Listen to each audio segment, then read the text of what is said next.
Hey, Carmichael, Hey, welcome to the show. how you doing, Tyler? Really good. I'm glad we could talk on the on voice instead of just tweets. Great to Yeah, have you on here. I've admired your work from afar for very long, and it's just this is what podcasts are about: getting to actually hang out yeah. with the people that you don't know yet, but you want to get to know a little bit better. So I'm really glad we could do this. It's the modern, hey, let's meet up and become friends. Yeah. I mean, that's the only reason I made this show is so I could do that. But that's basically my opening tagline for the show. I think the best way to start today is for anybody that isn't familiar with your work. They probably actually are, even if they don't happen to like remember who you are. I mean, you've worked on some enormous YouTube projects. Now you're doing your own YouTube project. And I'd love to walk through a little bit of that history before we dive into, well, some follow-up tech from last week episode and some filmmaking discuss. I don't know, whatever we're going to talk about after that. But first what's your origin story? So I was born uh, No, further back before that. further back. So there was a wall in Germany. It was knocked over. Further back, dinosaurs. Yeah. But so where it picks up that I know is that you went to film school of some kind. I know that about you. Perfect. That's a great starting point, Tyler. Okay.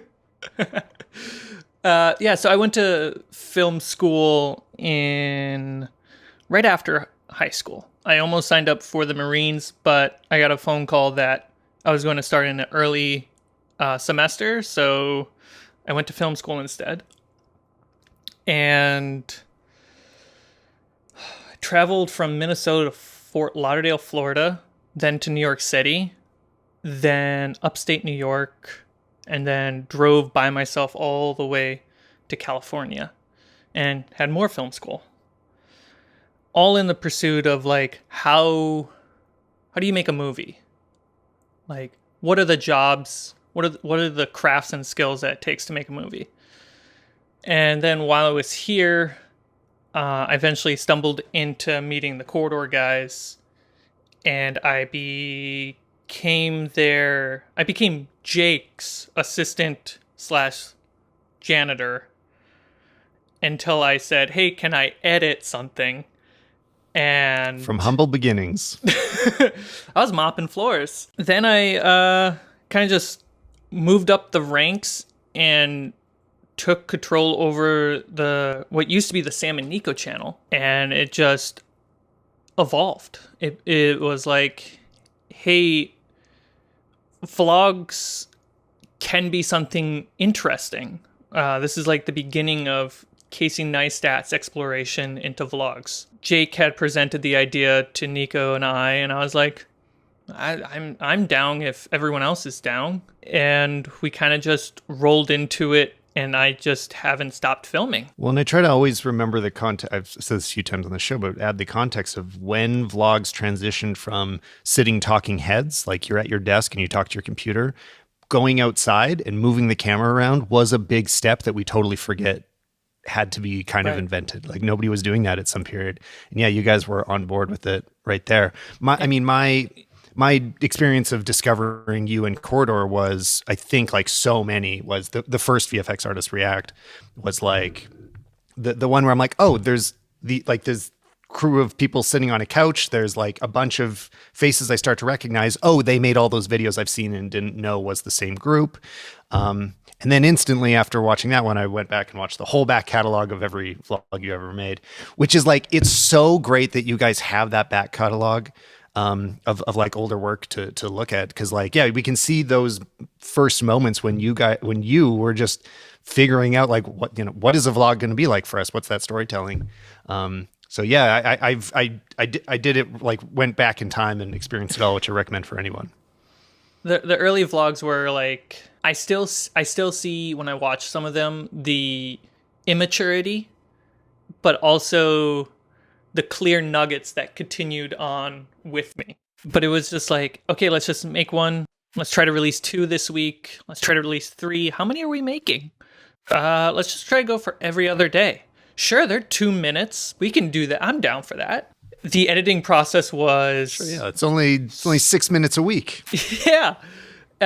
When I was like, okay, I'll show an edit to Nico, and Nico will be like, no, not good enough. It needs to be tighter, tighter, tighter, tighter, because his theory was this content isn't necessarily going to be interesting, or there's no guarantee of it being interesting. So we gotta edit it as tight as possible to just make it digestible as like a streamlined insert to the brain.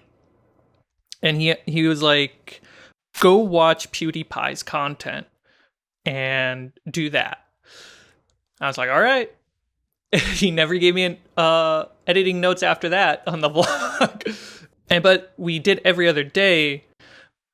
And early on, because I was always filming, the camera was always at arm's reach just to start rolling. Sometimes it was just rolling as it sat there. Because I had to arrange my desk in a way so I can see the studio in its entirety. So if something happens, I can just like, wait, what's happening? Should I film it? Should I not? I'll go back to editing. The videos started getting longer and longer. I think once we were getting to the average of 5 to 6 minutes every other day, that's where Nick started coming in, who now runs the Corridor Crew channel since I left. And then we got pushed to about 10 to 20 minutes every other day. It was an incredible ride. Did it proportionally get as much harder as it sounds to do all those extra minutes? Like, did the time investment to pump it out like go way up? It was, in retrospect, we spent the same amount of time, but we quickly had to learn what not to spend our energy on. What saves us is, okay, our project file is a template. We just open up a pre-made project file rather than a blank canvas and have to reconnect everything, because we just got to get in and go. I want to know this is exactly what I want to know. Like all these little details of how you're actually able to do this. Because seeing the volume of work you guys put out, and I mean, part of it's that, it's a team, like there's more than one of you doing it. But, I know how like super hands-on you were with this and how many hours you're probably sitting at the desk. But I sit at my desk a lot of hours and I don't feel like I'm able to put out as much. So any advice you can give? Yeah, the template of at the time is Adobe Premiere. Right now, Corridor and myself are transitioning to Resolve. So much nicer. Yeah, less crashes. Less crashes. Less. What my least favorite thing that Adobe likes to do is delay the pause and play button. So I'll push pause and I have to take out my headphones and let it just keep rolling and not distract my current creative thought. I was going to say, before we get all the way into the weeds, because I want to hear all of these details, I want to make sure you get to wrap up like kind of your story up to now, because at the moment you're not primarily doing Corridor. I know you're doing some projects with them at the moment, but you've got your own thing going on too that I want to make sure anybody interested is going to go check out, which is Fables of Refuge. Sure. So after 5 years of Corridor, it's not that I didn't want to work there. It's just I couldn't. I was going to sleep thinking about Corridor content and then waking up in the morning Corridor content. And I had no life outside of work. And that started adding up a lot of stress and just mental health baggage. There was at a point where Corridor Gang was debating whether or not they should move to a different state. I was like, I have to jump off the wagon. I need to go drown for a little bit and figure myself out. And I started playing Dungeons and Dragons. It was as if I was a kid again, going through the Renaissance Festival doorway with my dad. Like, that's that feeling that hit me in the heart. And it was like being a kid and playing with my fantasy toys, building castles with my dad. Like all that hit me when I started playing D&D, and I was like, I have to make whatever this feeling is and what's creating this feeling a priority in my life. So I left Corridor, did some small editing jobs, and I was not bringing in income while I was spending buttloads of money trying to start a channel, Fables, and just trying to film D&D content, which it's simple and easy to get right, but it's not cheap. To the point that like I almost lost my home because I couldn't afford to stay. And then I got an awesome client, Black Rifle Coffee, and my mental health got better because I got to travel and film documentary style again, but I still had that like burnt out feeling from Corridor. So I was very much focused on what's the good enough philosophy for filmmaking, where I don't have to push myself unless it's a specific thing for what I'm filming. As long as I'm communicating the idea and I'm joyfully filming, then that's worth it. Nothing else matters. Right. So at this point, what's your main business pursuit right now? Obviously, like you want to build Fables into the biggest thing it can be. Are you still doing some freelance as well? Are you still doing Black Rifle stuff? What else are you doing other than Fables, or is that it? So Fables is kind of my thing when I'm not doing client work. I have 2 clients on my slate, which is Corridor and Black Rifle. Corridor, it's really now a couple of their website content, just things that Jake and Nico and Sam thought are good, it fits well with me. So I did what's currently coming out, right? Yeah, the functional filmmaking series on their website. I've been watching them. Yeah, they're awesome. Are you going to do an episode? For anybody that's not following it, it's just really great advice for any filmmaker. I think anybody listening to this show would appreciate all of that content because it's sort of like distilling down some big concepts really pretty quickly. Like the classes aren't super long, but there are all these nuggets that are helpful for me or anybody. I've found it to be great. Yeah, the first episode is like take any camera and make it work. Second episode, which is Sam editing, which was a fun thing to shoot. We have Clint going to talk about VFX. Ren's video, I think Ren's video dropped. I'm not entirely sure. I'll check after this. His video is about how to turn your idea into a great video. Editing it is probably my favorite of the bunch. And then right now I'm still editing Nick's episode, which is Tell a Story Out of Anything. But then there's also the bigger project that I'm working on with Corridor, and it kind of ties into Fables and Fables of Refuge, which is Son of a Dungeon. It's Corridor's new D&D show. Classic during COVID lockdown, I've been investing in research and equipment to like push D&D content in unique and different ways. And I haven't been able to test them out because, you can't film anything with anyone.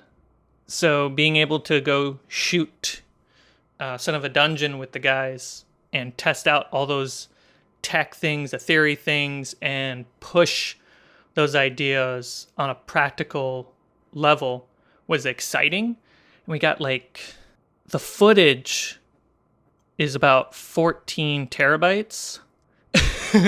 Each day was about 2 to 4 terabytes worth of footage. Oh my god! So and then how much? 30 gigs of audio. How long is each play session then? Like, what are you actually gonna like? How long are they sitting in one place and you're recording multicam for? About 2.5 to 3 hours. But yeah, I've just been very reactive, and when you sit down on tabletop content and you're essentially in a writer's room, right? And you're just filming a writer's room, and everyone just has to play yes and. Okay, it's like Right. how do we a bunch of people sit down, let's write the next Justice League movie. Okay, you're playing Superman, you're playing Wonder Woman, you're playing Batman, you're playing Alfred. All right, as the head writer, I'm going to try to keep the momentum and the plot moving forward, but you guys take initiative, and everything is reactive to everything that we decide. You know, Yeah. you find yourself naturally going to a place that written content will never go. Right. Yeah. You just wouldn't have come up with these ideas because you would have maybe even just shut them down internally. Like you would have just thought, oh, that's dumb. I'm not going to pursue it. But now it's like, well, I already said it out loud. So I guess this is what we're going to do. I when I do my newer vlogs with Black Rifle, it's still very much the thing is when I'm holding the camera, right? It's my eye. So when I'm talking to somebody, I'll constantly just look around and stuff like that. You see kind of that aesthetic in some vloggers, but you can also see in like if you're subscribed to the Corridor channel, subscribe to the channel. If you're subscribed to Corridor's website, you can watch the newer vlogs that Daniel does, and he does 4K on a gimbal, looks beautiful, looks so good. But then when compared to I'm just grabbing the camera just to capture the information that's possible, like I'm shooting at 720p to save hard drive space, and I'll upload at 1080 because you won't be able to tell. That's cool. That's a very interesting little tidbit too. Cause like, I know a lot of people do that for 4K, like we'll shoot at 1080 and then just upload to 4K, but going all the way from 720, that's bold. But I mean, is also really a testament to what, the content is what matters here much more so Right. than exactly the technical stuff. This episode is brought to you by Flipboard. And hey, if you're enjoying this episode, I definitely recommend checking them out. There will be a link in the description to a board all about the things we're talking about right here. It's a way to organize anything you read, anything you find on the internet, or discover new things. So when I open up Flipboard, it has the same feeling as reading a magazine. You've got a bunch of big visual articles coming from a variety of sources about whatever it is you're into. So you can see the pictures from it and quickly dive in to read more about it. But it's also a good way to discover information about topics. So, for example, I follow a photography channel, and I follow cinematography, and I follow Apple. And then I get news from all of the blogs that I already read, but they're fed to me again in this like really visual magazine format. So I can literally flip through it and without surfing all over the internet, find info that is always relevant to me. You can also follow people directly. So that's what I would encourage you to do. Go to flipboard.com/Solomon. Then you can follow what I'm doing. I'll be posting both Apple news. I did a bunch of stuff from the keynote last week, responses to episodes like this one right now. And also whenever I post a video, there's a whole feed for that. So you can check out my magazines. You can follow those on Flipboard. And again, go to flipboard.com/Solomon. And I really appreciate them sponsoring the episode. There will be more info to come about Flipboard in the future. So yeah, check them out. I would love to be able to make vlogs like you do, and I think so many people out there would. So like, I want to get some practical questions about how you do things the way that you do, especially being able to tell great stories in a short format, and you're releasing them quickly, so you're on a tight schedule. But they always have a feeling of story structure. So story isn't just that these things happen in front of you, which I think is a huge advantage that you had, or Corridor has in general, of having a team of entertaining people that are doing stuff, which as solo YouTubers, we often are at a bit of a disadvantage there, because it's like, well, we have to go do something interesting. If we're just like sitting here reviewing tech products, that's not Right. as interesting to vlog about. So that's one element, but it's also, of course, the way they construct it. So things like the way the musical cues kick in, the way that the sequence of things happening. So practical stuff, like you mentioned, you start off with a Premiere template, or now a Resolve template. I edit in Final Cut, so I mean, you do Final Cut template or whatever. But what's inside of that? Is it like you've just got title assets ready to go? Do you already have like music cues loaded in? What is in the template? So the template's evolved a bit. The primary, most important thing in the template is having my tracks built. So first two or three are camera or dialogue, right? I'll have a blank track underneath that's locked. So that way it just has a visual separation. And then I'll have a couple music tracks, another blank, and then a couple for sound effects. And then I'll have my buses or submixes pre-built with all the effects that I need to give a 80 to 90% finished mix when at any point I'm reviewing the footage in the timeline. So that's EQs, hard limiters, de-essers, denoisers, the mastering, vocal enhancements, all those across the board are always ready to go. So the moment I'm tossing footage on the timeline, what I'm hearing is pretty close to done. Because I noticed early on, whenever the group would get together to review footage, the first notes are the sound. It doesn't sound right. I can't hear them when they speak at this point. I can't hear this. I don't. And it's like, okay, I need you guys to put on your goggles, your imaginary goggles, and try to work past that. But This will be something else. Yeah. but it's a testimony to how important sound is to filmmaking, as all filmmakers on the internet will remind everyone. Yeah, it's more than half of the final product. And I'd also love to know, so that's on the editing side of audio, but while we're on that topic, what do you like to do for capturing it as well so that you can be quick and responsive? Because I often find myself, it's just little things like if I'm vlogging and I'm outside, I've done both putting a wireless lav on, which is nice because you can have more distance from the camera, but I don't love the audio quality. Maybe I just need to stop worrying about that. And then if I have a shotgun mic on the camera, I have to stay close to it. Sounds better, but I also need to worry even more about any sounds nearby, which like Trek is constantly making a shoot outdoors take an extra hour because I'm like waiting for people to stop yelling and waiting for cars to stop honking. I don't know. Any good tips when it comes to capturing audio well quickly? Right. So I would have, I think, two tips. One is based off what's available right now because of some advancement in the audio field. My original tip would be put a shotgun mic on the camera. I used to use the little tiny Rode ones because they would power on with the camera, no fuss. As long as the camera's running, the mic's running.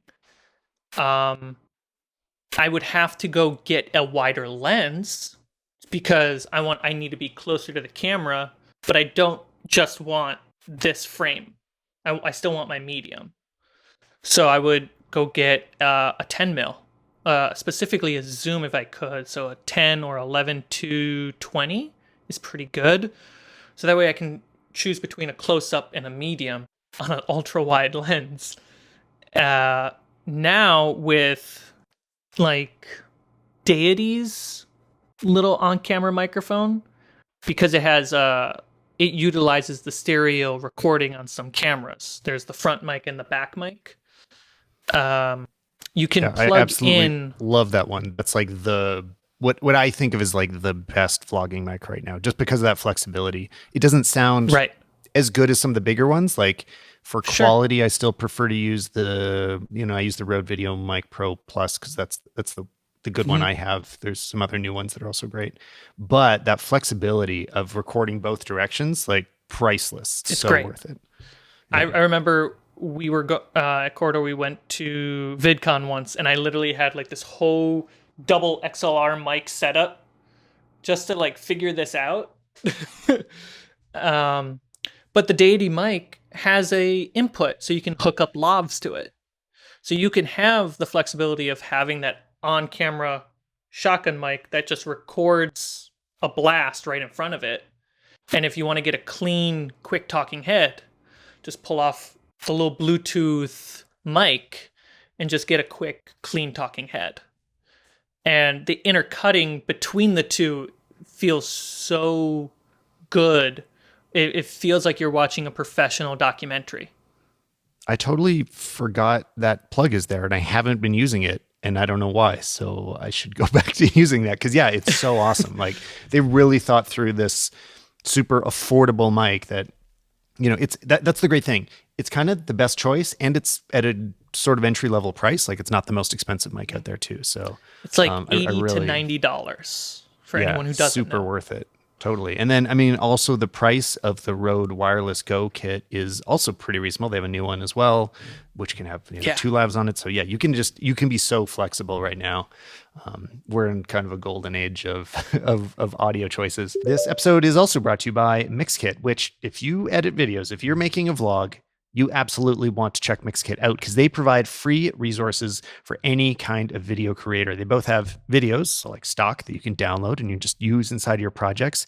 They also have templates for Final Cut and Premiere and Resolve. They have sound effects, music, all the things that you definitely need to be able to tell your story just a little bit better.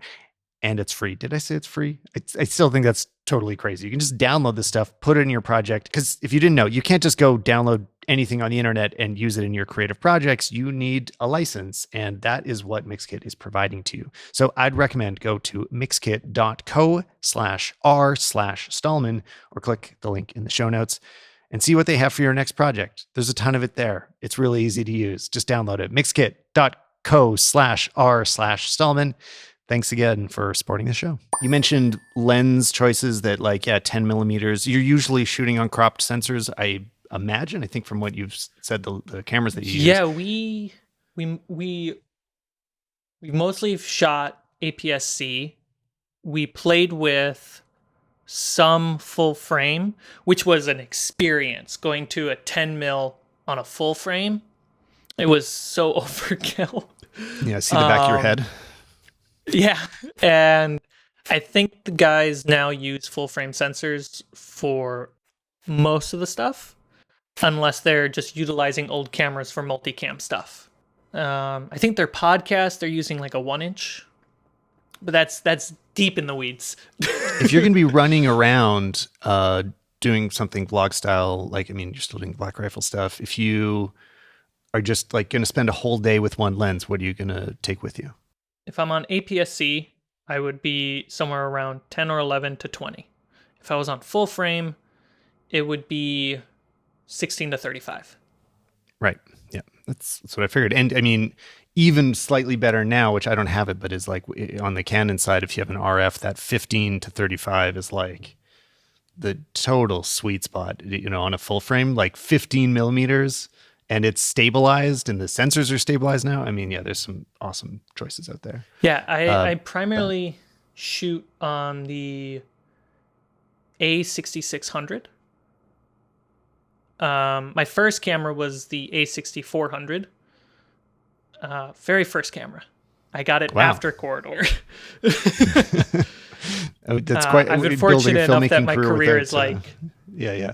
It's just when show up to work and there's a camera waiting for me to use. It's like, oh, great. And then I was always like, I want to own a camera. I feel like that's a thing that I'm supposed to do. Well, should we circle back to that? You were asking what camera you could buy. Are you actually considering buying a new one in the future, or? Yeah, I want to get either the Sony FX3 or the A7S3. I'm feeling the FX3 more because of the extruded extra fan. Because now I shoot everything at 120. If it doesn't have to be 4K, I'm shooting 100% at 120 frames per second. That's crazy. And at 1080, right? Not at 720. 1080. Yeah. Yeah. Yeah. I mean, that's insane. That's so. Does that not slow down computer performance as well? Even editing 1080, when it's 120, that takes a lot more horsepower to keep that playing back. So the how the Sony cameras kind of function is, thankfully they give me the megabits that we're recording at, right? So at 4K 30, it's the same file size as HD 120.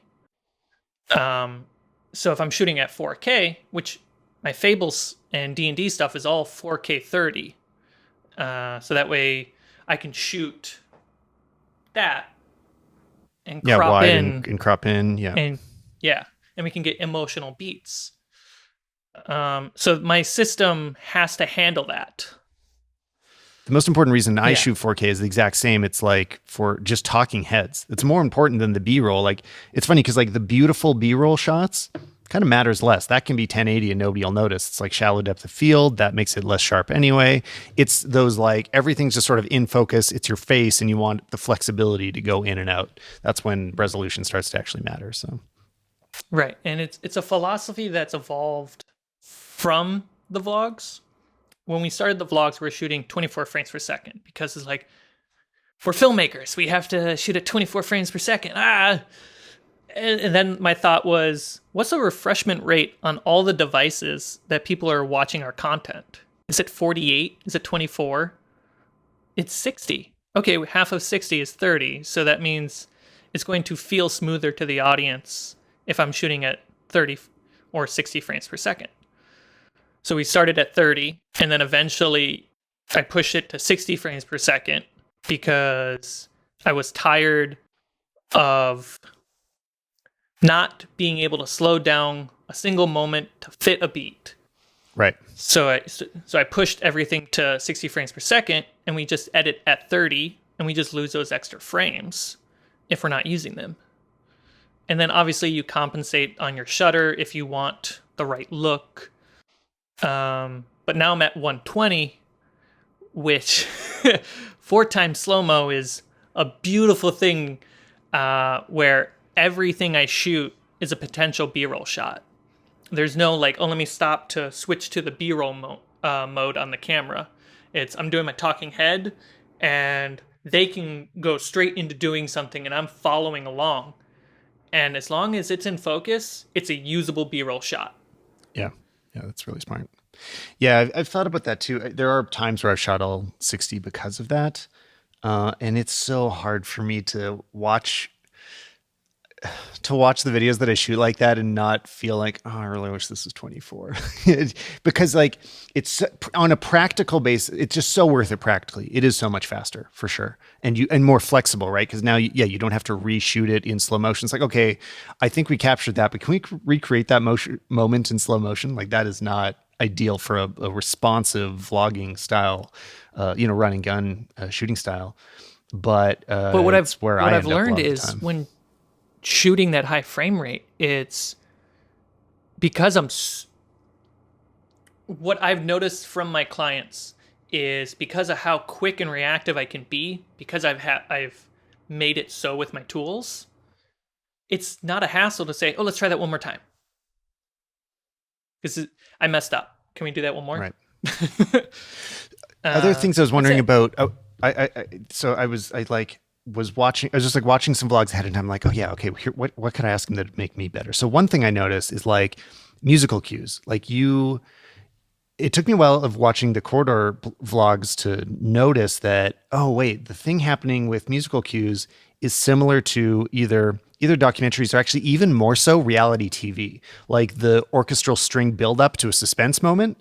If you watch any reality TV, that's happening every like 3 minutes. There's like a boom, and that, like, whenever it's like what's about to happen, and you guys use that quite a bit, or come back to the same like dramatic or sad music, and like that sort of having a lot more small music moments than I think most editors expect is really impactful. Like it guides the viewer so much more than just putting a bed track of generic electronic lounge music, which is like the bane of YouTube to me. So many people, they'll just like grab some random, whatever the first suggestion on Epidemic Sound is, drop it into underneath the whole thing, and it just plays for 5 minutes or 10 minutes. It loops 3 times. It's like, the music's making it worse in that situation. It's actually damaging the content. I don't know. So like how do you think about it, but also how do you stay organized to be able to have that much music, that density, and do that quickly? This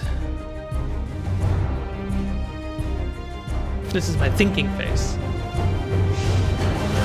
Okay, so one, we have the head bopping music in a library as well, right? The chill hop music, which is completely Nick's massive contribution to the vlog. Is he would constantly come in the morning eating his breakfast burrito, and he would just play on the speaker chill hop, and we would just all yeah, this is a good day. And eventually it was like, we should toss this in because it just feels good to hear. And we thankfully back then there wasn't so much of a copyright thing, and we just we looked to the actions of other YouTubers that were doing it without consequences. Yeah, we're like, Casey. what are their sources? Yeah, Casey, what are their sources? Oh, they go to SoundCloud. Oh, they go to an independent artist. Got it. So we'll just find an independent artist, ask, or use, and if we get in trouble, we ask. And then it was jokes. A good one is every time Carmichael dies on the vlog, we would play The Sound of Silence. Yeah. Yeah. How did that turn out? Did you ever get in trouble for it? I always wondered what the. Oh, yeah. All those videos are demonetized. Right. Yeah. That's the trade off. Which Casey had talked about that, his choice to do that on his, which I had thought about that. I'm like, that's a really interesting argument that it's like he just feels, or what he says about it is that it's so much more impactful to have the right music that it's like, okay, whatever, just let the money go to make the content better. Which is one strategy, and David Dobrik does that with his intro music. Yes. This is what I've heard. Everything is demonetized because that's a Who sample, I think. And it's like 5 seconds of music, and he gives up all the money just so he can use that song. And I think that's a bad decision. I wouldn't do that, but it's interesting. It's a bad business decision, a brilliant artistic decision. Yes, exactly. Yeah. But he's doing fine. Anyway, I don't know how he's doing right now. Yeah. But okay, but speaking a few weeks ago, he was doing fine. It was, and it became like, it started, we were having a meeting at Corridor, and we were constantly talking about the algorithm, the numbers, the attention time. Like, we have to focus on this. Like, we have so many examples on the internet, and YouTube themselves are telling us, hey, this is the content that the people are watching that they like, and this is what they're not liking, right? If you edit these out and just keep these, your videos will be better, essentially. And we were just so in it for a week or two. And there's no getting out of that, right? Like, when the entire team went down the wrong road of conversation, it is extremely hard for the whole team to get out of it. Nico, thankfully, was the first one out. He stuck his head out the window and just shouted, hey, remember, at the end of the day, a computer is not watching our content. There is a person on the other end who's going to watch it and feel something from the content. And when Nico said that, it was just, for me, it was just, oh yeah, that makes way more sense. So my editing style evolved within the next 14 days, because all I cared about was the moment I click start, what am I experiencing? Am I gaining information? Am I being entertained? What is this ride? When am I ready to get off this ride? You know, that's all I cared about when I was editing, to the point where now I have my shortcut keys. Nick uploaded Instagram clips of me where I'm so tired that I just have to rest my head and just lay there, but my hands are doing in, out, paste, in, out, paste, in, out, paste. Yeah. And I'm just listening, and most of the time I edit, I don't look at my footage. Like, I'm not editing a cinematic movie where every frame and every shot is so well thought out that it needs to be given attention. I'm editing something that is going to go up, and then in 48 hours, I have to do another one. Yeah. So it's like, what is The kind of turnaround is hard. what is the thing that everyone's taking from the content? What I'm hearing. Like, I need to be able to watch this with my ears. And it drew me back to just my semester in radio studies and broadcast studies. And I just edit as if no one's going to watch and they're only going to listen. Yeah, dance like Right? no one's watching. Yeah, no, I think that's really smart in terms of remembering why people are watching. Like, there's so many times that I don't watch the YouTube video that I'm ostensibly watching. Like, it's just playing off to the side, or I stick my phone in my pocket and I'm listening to it. Like, that happens a lot. I mean, I post this podcast on YouTube, and I assume most people don't actually watch it all the way through. I sure hope you don't, because nothing's happening. But you know what's actually really interesting? I was watching the Corridor Cast podcast on YouTube, whereas usually I'd listen, but I was watching the one that you're on the other day, and noticed the ads that play through it.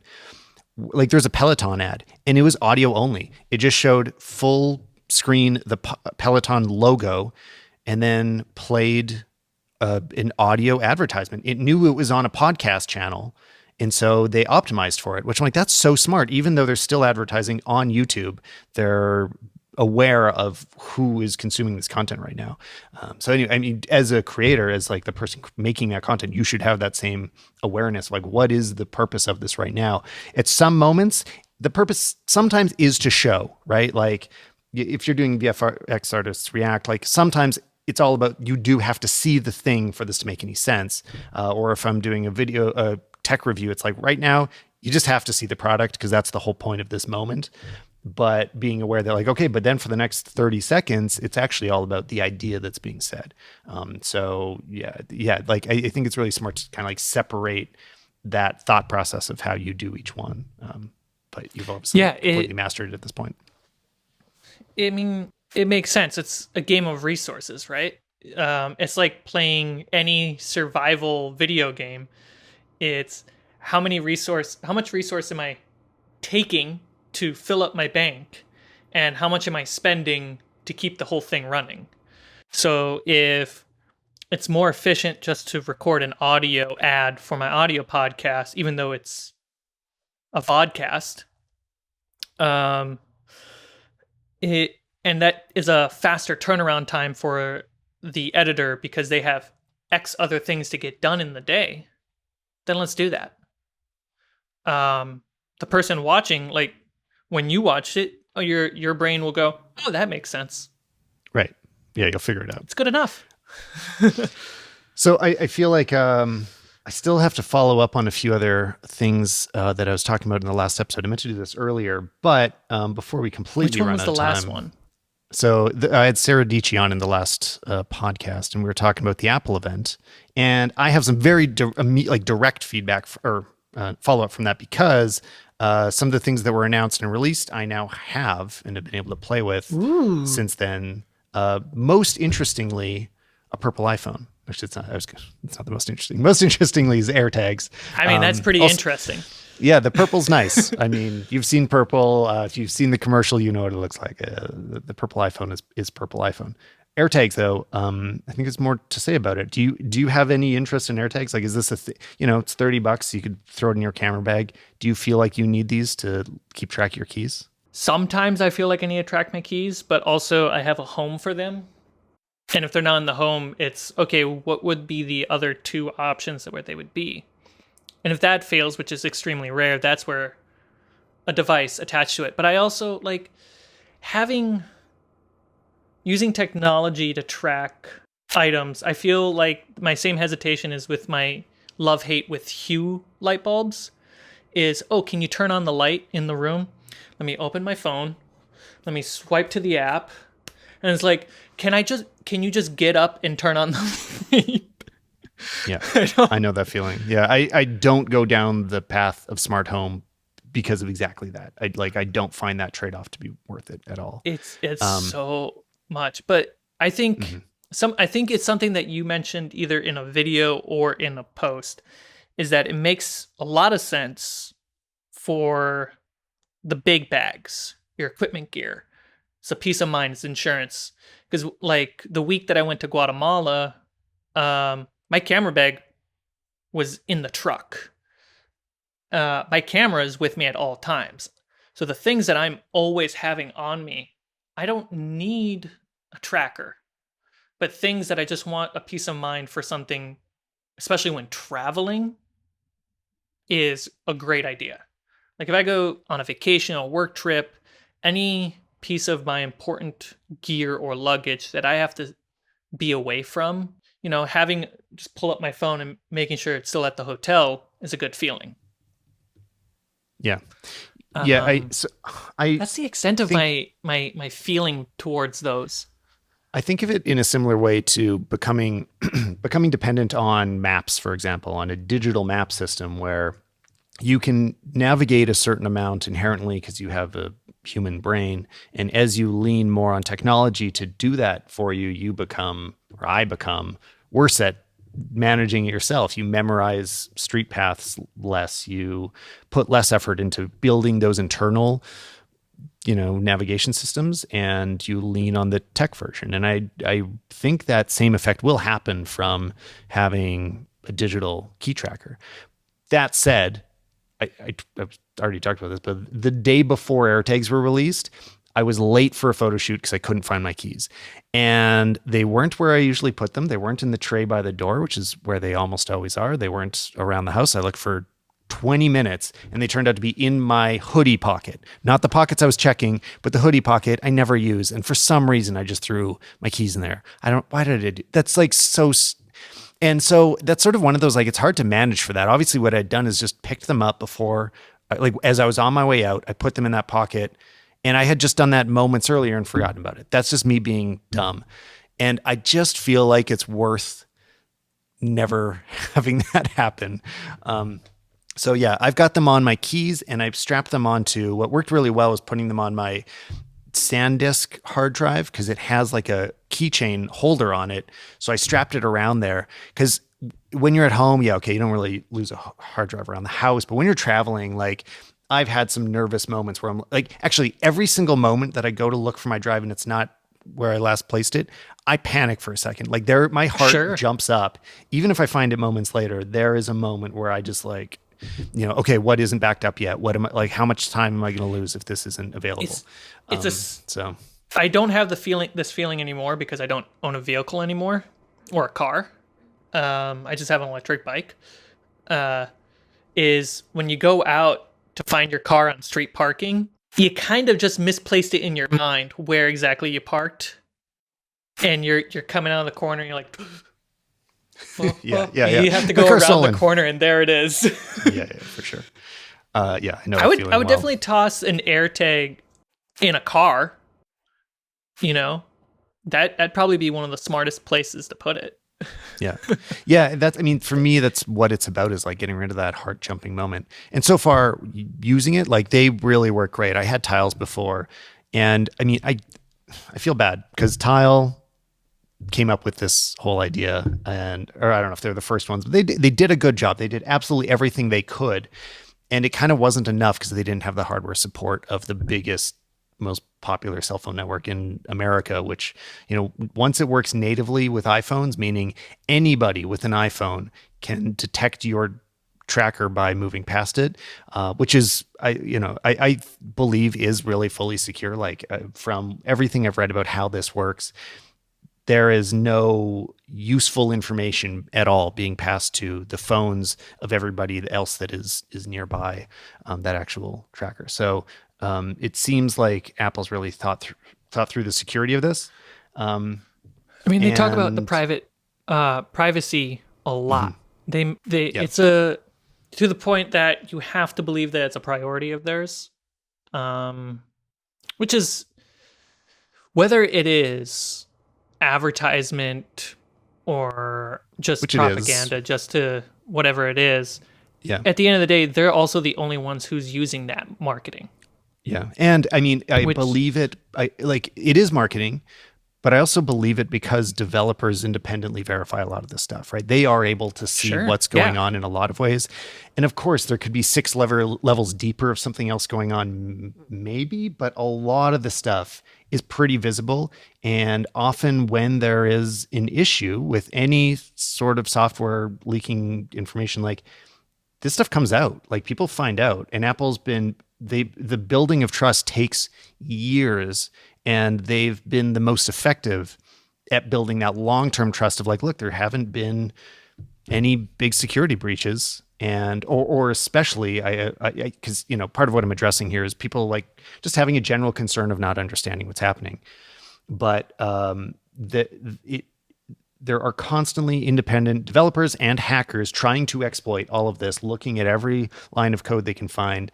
And there doesn't seem to be many issues coming out from Apple relative to other companies. So it's earned trust. It's not just because I see the ad.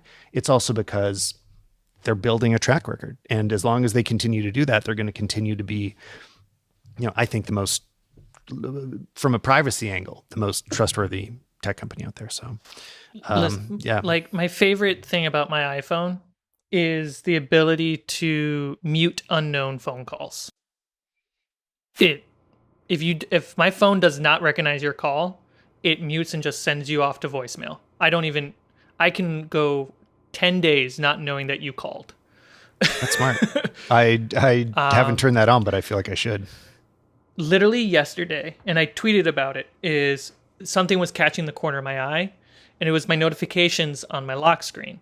And I just watched 25 notifications happen in 30 minutes just from an unknown phone number.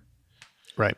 And I was just like, whoa. Oh yeah, there was a vlog. There was a vlog about like robocalls. I seem to remember that at some point. But yeah, I mean, it can be bad sometimes, and it's like it's affecting your day. It's not just annoying. It can be like I'm talking to somebody about something important right now, and my phone's going off. That's not. Or if I was in the middle of this podcast and I had to keep like looking over to make sure my phone wasn't, it's exactly. It can be damaging to real life. Like, yeah, absolutely. Anyway, to mitigate that, I think is worth doing. Are there just little details about using the AirTags? Do you have an M1 computer? No, I don't have one that I'm using. I had a review one when it came out. I spent a few weeks with it, but I'm still waiting for the bigger one. I need a larger laptop since it's my full-time machine. So even though I think the existing, like the 13-inch and the MacBook Air could handle most of my workflow, there's no reason for me to not get the biggest one since it's where everything's going to happen. So I feel like because I'm thinking about getting an Mac Mini M1. Because for Fables, I have an assistant editor, and we're just testing and hunkering down, getting ready for the return of playing D&D in person, and how much footage that's going to be to edit. But he also lives in UK, so transferring what is an average of 2 terabytes of footage over the internet is potentially not a doable thing, but we're trying to figure out the best way to do it. And one of the ways might be, I might have to have a small compact computer on my end hooked up to the drives, and he parsecs in. And I'm trying to think of a small computer that can handle it. And the M1 editing is just... Yeah, it's crazy. Oh man, it's exciting. Yeah. From everything I've heard, it can handle it. I mean, I know there's YouTubers out there that are doing it full time. It depends on what what software you're using. Last week Sarah was talking about Premiere really struggling. because it's just not there yet, and that's not a surprise. But if Well, if you're using Final Premiere. Cut, it's ridiculous. If you're using Resolve, Yes. it's very good. Resolve is also doing a good job with it. So, and especially if you're doing 1080, not 4K. Right. I remember for the longest time, a lot of reviews were like, how does Premiere stack up on this new Mac computer, right? And I remember when the big 18 core iMac came out and they were doing tests on Premiere. And I don't know if it's still a thing, but in the version of the OS, you could see the cores in the corner being used. And whenever the reviews were doing Premiere, you could see only one of the cores, maybe one and a half, being used. Yeah. But you use any other program, it's maxing out the computer. Same And thing I'm with like, Lightroom. When I was doing my Mac Pro review, and that's when I discovered, like, oh wait, Lightroom doesn't use any of these cores at all. Like, I'm trying to show, like, oh, here's how good it is for photographers, and oh, it's using 3 cores out of 100 or whatever. I don't remember how many I had, but a lot, and it was not optimized at all, and that is Adobe's fault. Yeah, 100%. My thought process is, if you have a Mac, go get Final Cut. It's worth, what is it, $300? It's worth it. You will edit. Editing will not be a chore for you. Switching to Resolve, I'm getting that relaxation back. It's just like learning a new language if you're switching over from another software, from Spanish to French. Yeah, That's all it is. Resolve does some really, really nice stuff with that. I'm going to be testing a few of those things with a new NVIDIA card coming up. And there's some really interesting, like, cool machine learning stuff going on in Resolve right now. The Final Cut's not doing. Like, I really want Final Cut to catch up because I don't want to switch. And I like the way the timeline works in Final Cut. Like, I like that, all the metaphors that it uses.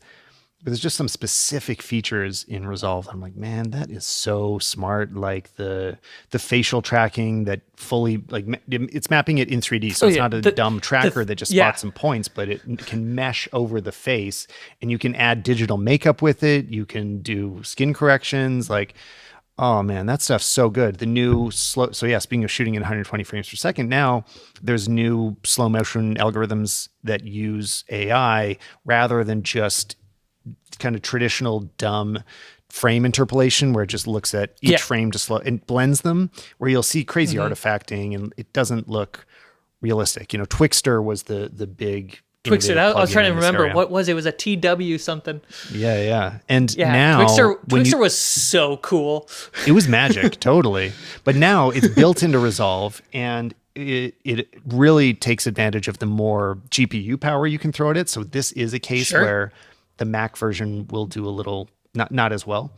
And it will be, basically it's rebuilding every single part of the frame with like machine learning stuff. So it looks real. Like when I saw it slowed down from like 30 to 120, it just looks normal. Like I can't see the artifacts. I'm sure they're there on the original source material. You might be able to spot it, but like it looks good.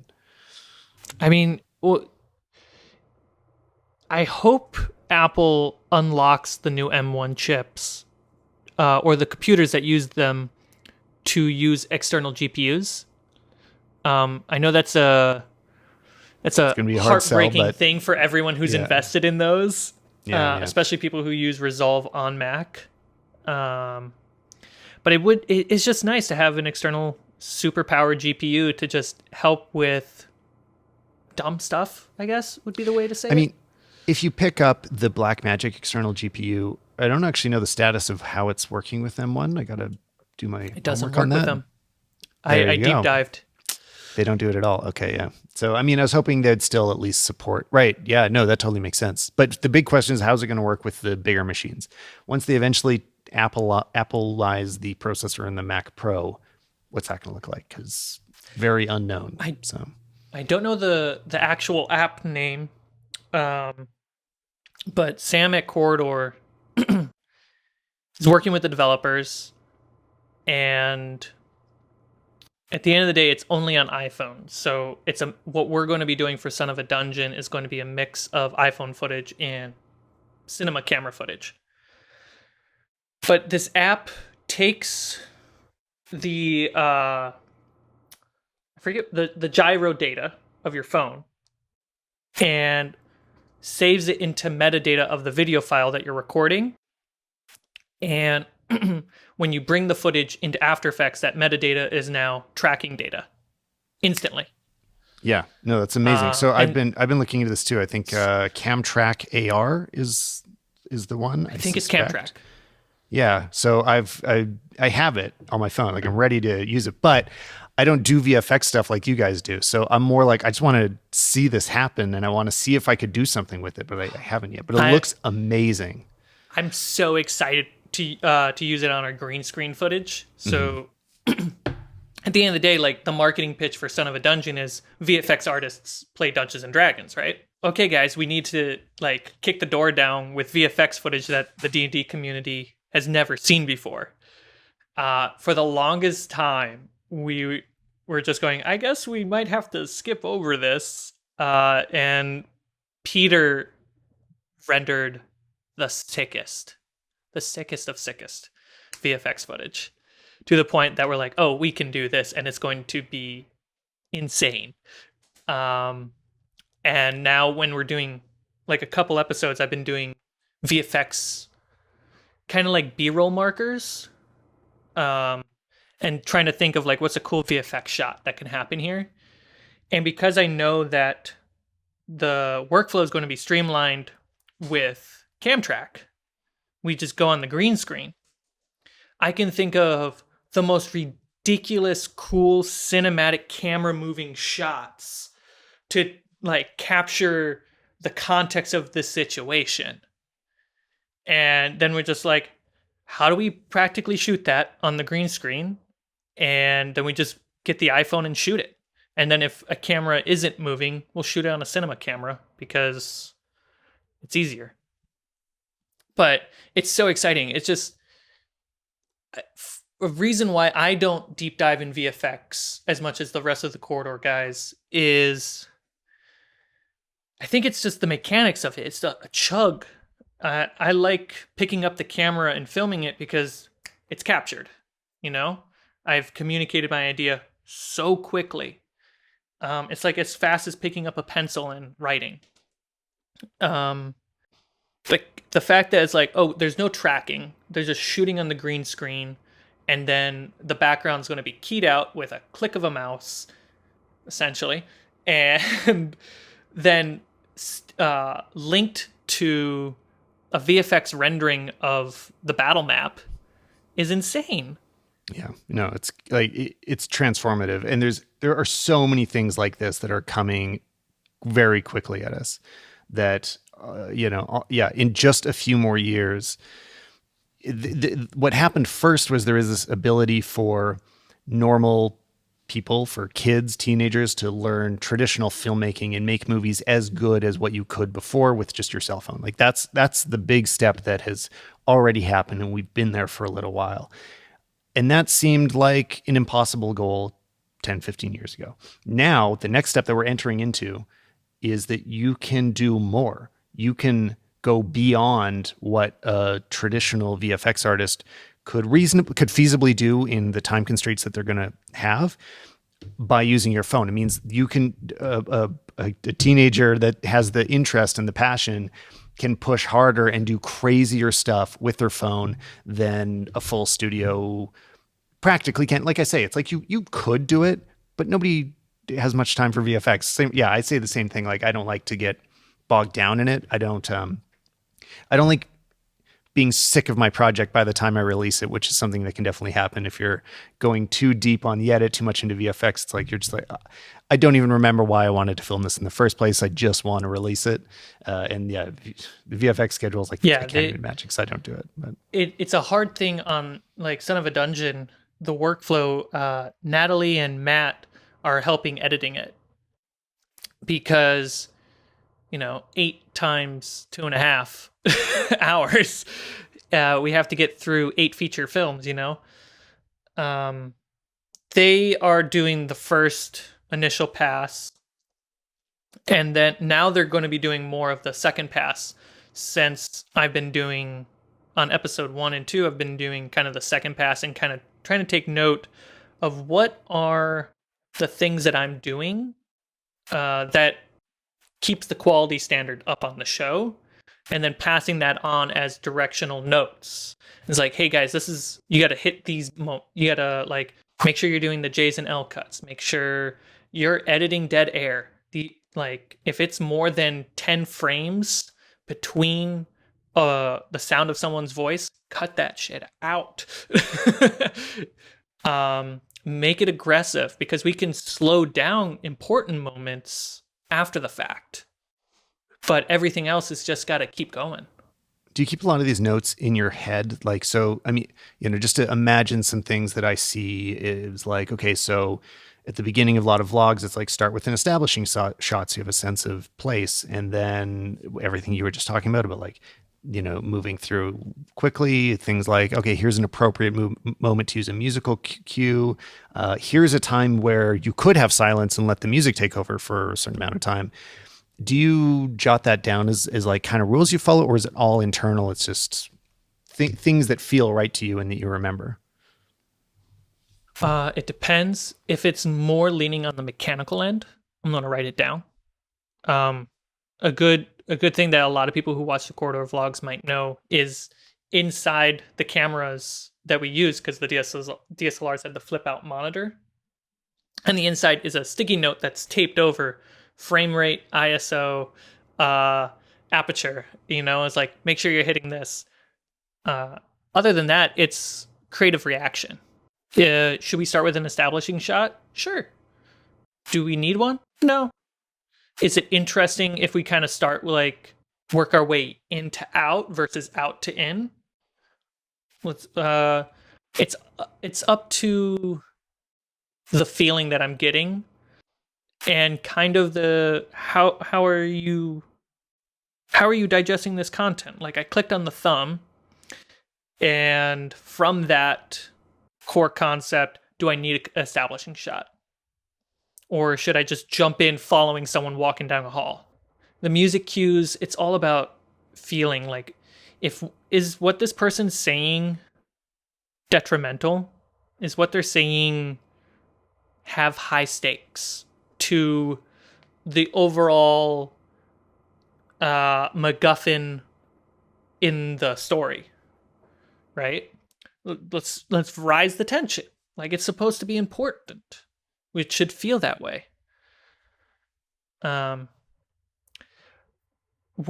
it comes to D&D content, with that, you can easily overwhelm yourself, because an episode can go from 50 minutes to 3 hours, and you're not going to fill it up with music and sound effects all the time. And so a good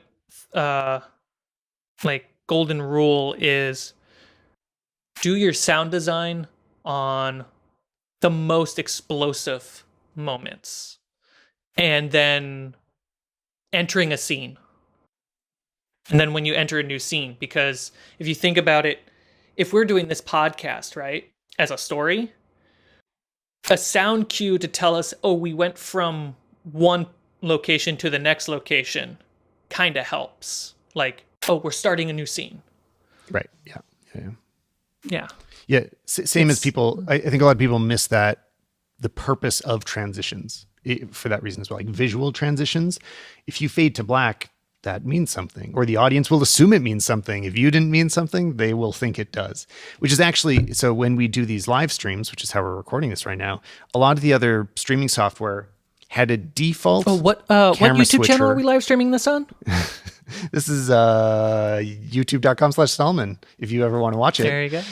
And it, we're using Ecamm. So when we switch, it's a cut, but using StreamYard, or I don't remember the name of the other one, something, they did fades as the default. Like instead of just like jumping to the other shot, it was always a crossfade. I'm like, why would you crossfade? Like, why would that be the default assumption? Like that is suggesting something to the audience, whereas a cut is invisible, right? It's like you don't think about the Right. hard cut. So I don't know, it's And crazy to me. starting Fables, it was like I don't own any of the equipment.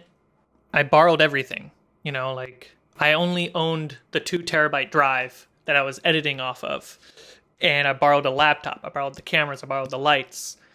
And I borrowed the microphones, the recorder, and I was just like, how do I do it? At times I would test sound effects. Some episodes I would test transitions. Sometimes I would cut. I would test jump cutting.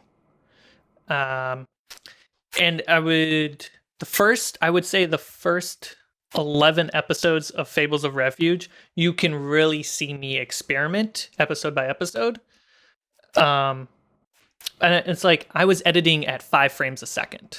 That's how beefy the footage was with what the machine I was using. And I was like, I'm just going to make this picture in picture and figure this out because I can't do proper editing. Now I can do proper editing. So I'm excited with what I can come up with. That's awesome. But yeah, I can't wait. I was testing out fades to different Yeah. camera perspectives, and it was like, my thought was, oh, it might be smoother because it's such long content. We want to just like transition smoothly. But then it didn't feel aggressive enough. There was no agenda to the choice of cutting or transitioning. So doing just a hard cut feels better because it's like, now we're in it.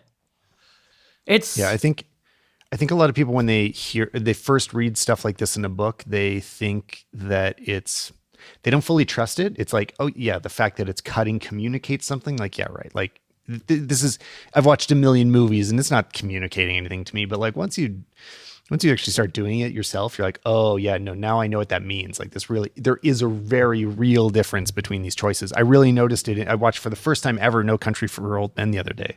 Don't know how it took me so long to watch, but I liked it even more than I thought. It was so hyped. Everybody said it was so good that I didn't expect to like it as much as I did, but I really liked it. But I noted there's no music in it. There's sort of some exceptional filmmaking things happening. And I noticed when all of a sudden in the middle of it, there'd be a few crossfades and one fade to black. And everything else is hard cuts. There's nothing transitioning scenes at all. Everything's very, very direct. But so once there's a crossfade, you're like, whoa, like that stands out in this otherwise very subtle movie. And you have to realize like that meant a transition of time or whatever it happened to in the context. I think pretty much all of them. I think the crossfades were all shorter transitions of time. And there was a fade to black that was longer. But it really, you can't miss that this is significant when so much of the other editing junk is kind of stripped away to a very simple film like that. So yeah, that really stood out to me. It's something I've told Nico before is contrast creates value, and you can apply that to literally everything. When you're aggressively in like vlogs, right? If you're aggressively cutting constantly you're cutting dead air. Everything is just moving. You got sound cues. Everything's just happening and you're really in it. The moment you drop the music and don't cut, there's value to it because you've given the opposite the entire time. If you have been doing jump cuts to different locations, and the moment you start doing a transition, a star wipe, a crossfade, whatever you want to do, it's going to have a emotional impact because it's contrast. This is new. Just like your experience when it was the crossfade and the fade to black. This hasn't been shown to me yet, so this must mean something. There's an intention behind it. Yeah. I mean, I grew up in the 90s, yeah. So quiet, loud music, I definitely appreciate the contrasts of, I mean, like that way, I actually still remember that being young and like hearing Nirvana for the first time and that feeling of like, it's so quiet and it's so loud really was like blowing my mind. It was so impactful. And now we got used to it. We do it a little less now. Like things have changed. I don't know. We're kind of take it for granted. but they were taking that simple concept of contrast so far in the 90s, and it really, I don't know, like thinking back to it was pretty cool at the time. But I feel like we solved a lot of people's problems today, except for one. We didn't decide what camera you're going to buy. I don't know. They're both like $4,000. But on top of that, it's like I don't have any full frame lenses, so I have to drop another $1,000. Totally. And to do 4K 120 all the time, the media cards. Right. Yeah, I know. Yeah, you gotta spend the money. And I know Adamus just announced that they're doing a 4K 120 monitor recorder, which is great. It's another $1,700. And for another $800, I can toss an 8 terabyte SSD on the back and just rock it. Yeah. But man, do I want to shoot 4K 120 in pitch black midnight out in the woods and still see something? That just seems insane. Like, yeah, where I'm starting to forget what some of the Sonys can do because I haven't been shooting Sony lately. But that ISO stuff is amazing, and actually would very much come in handy for the 120 because. Yeah, I mean, I'm sort of used to shooting 50 all the time, and I don't crank my ISO. I try not to go really above 1600 because I just like it to be clean, especially because I also shoot log, which there's neat I don't video. know if you do, but there's neat video. Is so much time though. I just don't have time to run in Resolve. It is a dream come true. It's click, sample, done. Yeah. Well, so using the internal Resolve noise reduction or using neat video in I'm using Resolve? neat video right now. I haven't played with the built-in. I don't shoot log because I'm shooting 8-bit. Yeah, that's also an advantage for you is you're not shooting log 8-bit. The files get smaller. You don't need to grade it. You also don't need to worry about noise as much. Like if you shoot with a built-in full contrast profile, it's just not as noisy because the noise removal is more effective on the camera sensor. Well, I shoot HLG mode on the Sony. Mm-hmm. Yeah, I think you get the same effect. Rather than sending it to a 2020 image, I have it sent to a 709.